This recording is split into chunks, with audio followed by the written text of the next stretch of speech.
Picture this. You're cruising down the highway, maybe doing 75, when out of nowhere, you have to slam on the brakes. Hard.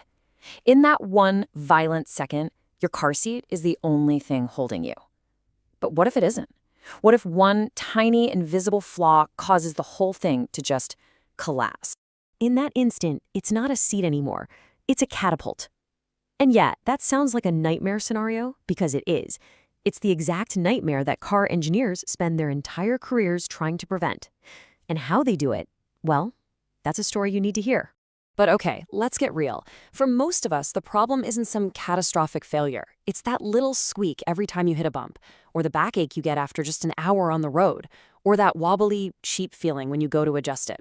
And you'll probably just shrug and think, it's a minor annoyance.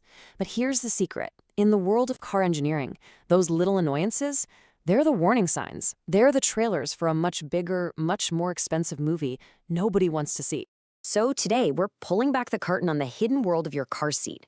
We're going to cover the dangers you never think about, the wild pre-mortem game engineers play to stop disasters before they start, the billion-dollar mistake that changed everything, a few myths we need to bust, and then the best part, a simple 3-point check you can use to spot a great seat from a bad one. All right, first things first. We have to get one thing straight. Your car seat is not a piece of furniture they just bolted to the floor.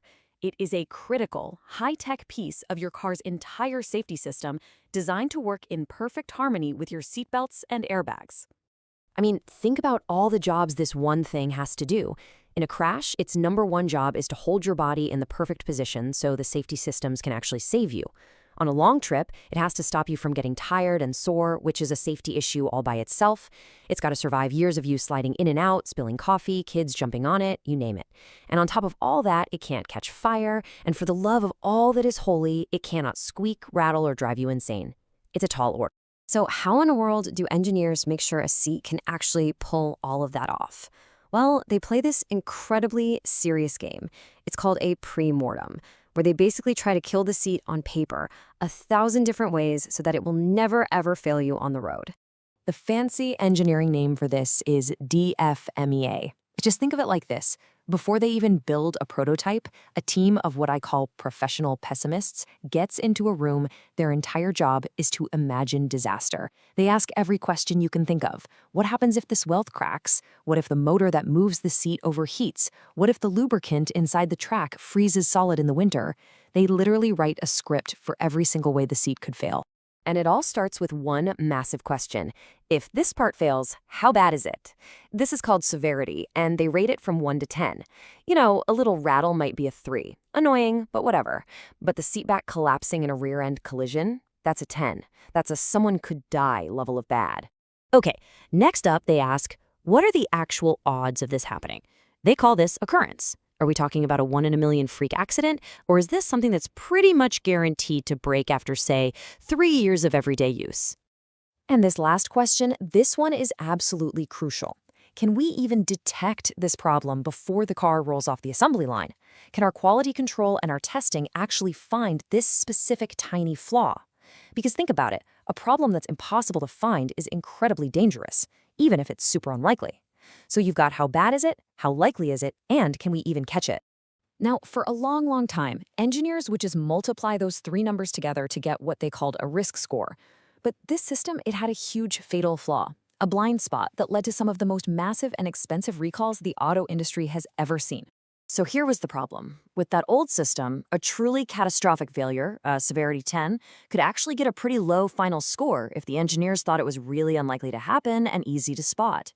So an engineer could look at a total score of, say, 60 out of 1,000 and think, that's low, we can move on. And right there, that's where the billion-dollar mistakes were born. And this chart shows you the night and day difference. The old way just cared about the total score. But the new way, it has one simple, unbreakable rule. If the severity is a 9 or a 10, meaning it affects someone's safety, it does not matter what the other 2 numbers are. You have to fix it. End of story. This completely slammed the door on that loophole that let huge risks sneak through just because they seemed unlikely. This right here is the new golden rule. It's a total shift in thinking. It's moving away from gambling on probability and moving toward eliminating the absolute worst-case scenarios no matter what. It's the difference between saying it probably won't happen and saying we absolutely cannot let it happen. And here's exactly why that change was so critical. Just look at the cost of fixing a mistake. You catch it in the design phase, on the computer, it costs basically nothing. Find it when you're doing physical tests? Okay, maybe $100,000 for new parts. But what if you find it after the cars are already built? Now you're in the millions. And if you only find it after the cars are in customer driveways and you have to do a recall, we're talking hundreds of millions of dollars, plus a reputation that's completely torched. This is why they play that pre-mortem game so intensely. Okay, now that you know the engineer's secret playbook, let's use that knowledge to blow up some of the most common myths you'll hear when you're shopping for a car. This is where all that technical stuff becomes your superpower. Myth number 1, a squeak is no big deal. So wrong. To an engineer, that little noise is a huge red flag. It can be a sign of a loose part, something wearing out way too fast, or even a lock that isn't clicking in all the way. There's a famous story about a car company that had to spend over $500,000 to fix a minor squeak on 100,000 cars. Why? All because they tried to save a few pennies by making a tiny part just a fraction of a millimeter thinner than it should have been.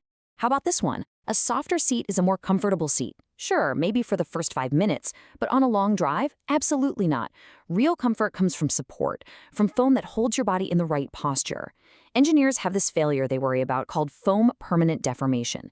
It's just a super nerdy way of saying the cushion gets squashed over time, loses all its support, and leaves you with an aching back. And finally, my favorite myth. An electric seat is just a manual one with a motor tacked on. Ah, no way. Adding electronics is like opening a whole new can of worms. Suddenly you've got to worry about wires getting pinched and shorting out, motors that can overheat and literally burn the foam inside the seat. And don't even get me started on software glitches that could cause the seat to move all by itself. The failure analysis for an electric seat can be twice as long as a manual one. All right, we've gone through all the engineering, all the theory. Now it's time for the payoff. How do you actually use this insider knowledge when you're at the dealership? It's simple. You just need a 3-point check you can do in less than 60 seconds. Here's exactly what you're going to do. First, test the locks. Slide that seat all the way forward and back. Recline it. Does it lock into place with a solid instant thunk, or does it wiggle and shift? Any play, any wiggle at all is a huge red flag. Second, feel for support. Actually sit in it and think. Does the cushion support your legs all the way to your knees, or do you just sink into a hole? Does it feel like it's holding your lower back? Third, listen for silence. Run that seat through every single adjustment. It should be quiet and smooth. If you hear clicks, groans, or scraping sounds, you're literally hearing bad engineering. And this, right here, is the big takeaway. The things you can actually feel and hear in that car. That little bit of wobble, the saggy cushion, the noisy motor, that's not just about comfort. It's a clue. It's a direct window into the quality of the engineering, the attention to detail, and how seriously that company took its job of designing out every possible failure. So when you finally find a seat that feels rock solid, that supports you perfectly, and moves in complete silence, you can say a quiet thank you to that team of engineers. That team of professional pessimists who spent weeks, maybe months, arguing in a room imagining every possible way for that seat to fail, just so it would protect you. So next time you hop in your car and slide the seat back, just for a second, think about it. Ask yourself this. How many times do the engineers kill the seat in a spreadsheet so it would work perfectly this one time, for me, on the road? It's a pretty powerful thought, isn't it?